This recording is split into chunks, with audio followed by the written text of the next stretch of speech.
As we all know, the president will be addressing the nation on the state of our nation here in about 3 hours. Now, for the first time in his second term here, and as many are saying, possibly a different president will hear tonight. Our senior political correspondent, Andrew Whitman, he's in Washington, and he joins us now live for more. Andrew?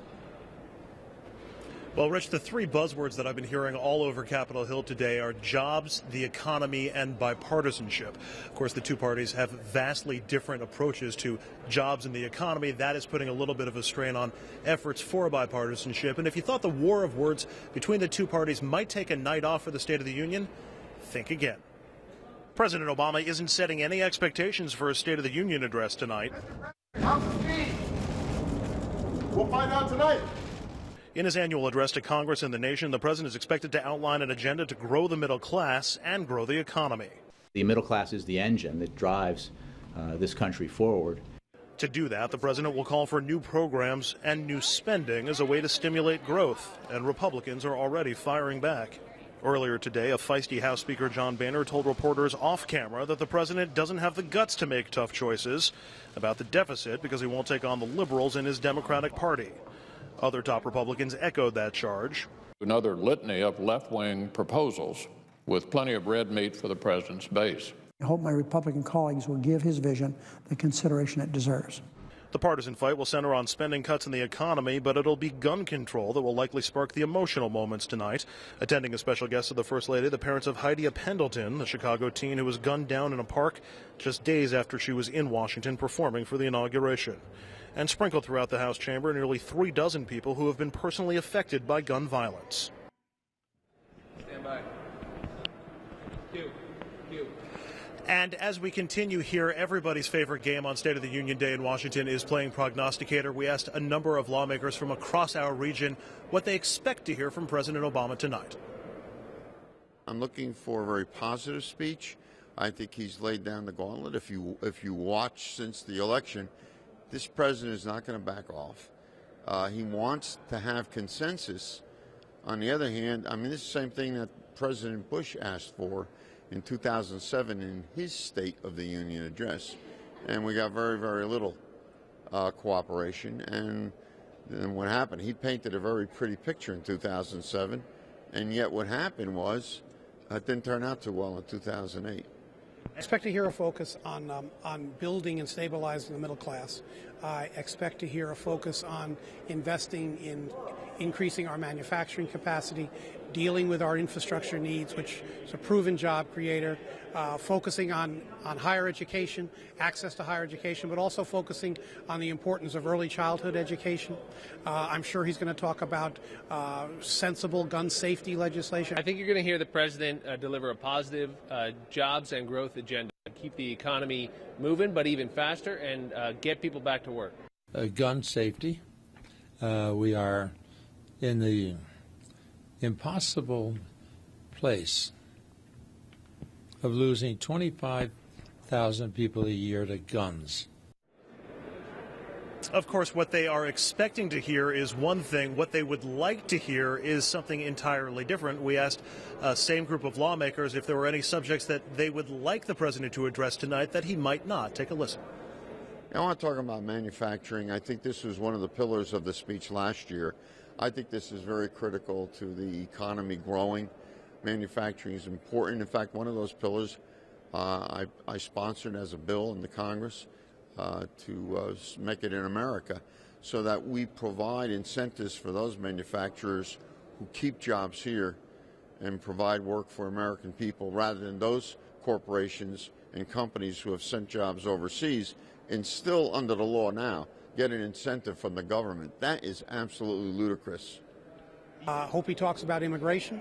Hope he talks about some of the foreign policy challenges that we have, most notably right now, North Korea and Iran. Specifically, I've co-sponsored the Made in America Jobs Act with Senator Gillibrand. This would spark new manufacturing in the United States. We can make products in the United States again, create good middle-class wage jobs so that people can support a family. That's what I'd like to see him talk about specifically. I don't know if he'll have that specific proposal in the speech. Beyond that, I think it's very important that we focus on economic growth. That is job 1, 2, and 3 as far as I'm concerned. I carried a small rifle in World War II, and with a lot less power and a lot less accuracy than the weapons of today. And I'm joined now by Congressman Jim Himes, Democrat from Connecticut's 4th District, Fairfield County and beyond. Congressman, thank you for joining us. Happy to be here. You know, listening to some of what we are expecting to hear from the president tonight, a lot of it sounds similar to what we've heard in previous State of the Union addresses. Do you think it's going to sort of be some repackaged Obama, or are we going to get more of what we heard from him in the inauguration, the more progressive Obama that everybody was talking about? Well, I've heard the White House describe this as Act 2 of the same play. So I think the themes are going to be intertwined. And look, you're going to hear some things that probably you wouldn't have heard before. I know, or I should say, I strongly suspect he's going to spend some time on gun safety, which, you know, before Newtown wouldn't probably have made it into the speech. But you are going to hear some things that are, you know, perennial important themes. You know, how do we educate our kids so that they're competitive, so that they're starting businesses, so that they're good employees? How do we, you know, fix our infrastructure? You talk to business people, they'll tell you our infrastructure is crumbling. These are not things that, you know, are passing fads. These are very real issues, as is, by the way, and I don't mean not to say the deficit and other stuff, but, you know, we've got serious problems that are true over time, and he's going to touch on those. You know, when everybody talks about the lack of harmony in Washington, they point to the chamber in which you serve, the House of Representatives. It seems to be the example above all. Are there still deals to be struck between the two parties, and if so, what might they be? Yeah, look, I think there are deals to be struck, as we saw in the last month or so. Look, in the last month, this very polarized chamber got a debt ceiling deal done, which involved some new revenue. Look, Republicans hadn't voted for new revenue in 20 years, and they did that to their credit. You know, they sort of played the, you know, they had the negotiation. We got the Sandy bill passed, which was terribly important to my area and your area in New York. There are areas where I think there is really room for deals. Immigration would be at the top of my list. They understand how politically important that is. You know, education is probably another one. Other areas are going to be more contentious. Is the president's tone and how he approaches the Republican Party tonight going to have an impact in how those deals and if they can get struck? Are there some sensitive years out there, you think? Well, I think tone is less important than when the doors close, what really happens. You know, does the president offer up meaningful and fair, it's going to be fair if it's going to appeal to guys like me, reform of Medicare and Social Security? If he does that, I think he will find that the Republicans are newly, I wouldn't have said this 6 months ago, but the Republicans are newly willing to negotiate with him. So it's less about tone tonight than it is about what happens in the days to follow. Finally, a number of lawmakers tonight are bringing guests that are victims of gun violence. You're not an exception to that. Can you tell me just a little bit briefly about your guest tonight? My guest tonight is Katrina Murphy, who is a mother of a 3-year-old child who was caught in a crossfire in Bridgeport, Connecticut. This child was shot, thank God, went to the hospital and is okay today.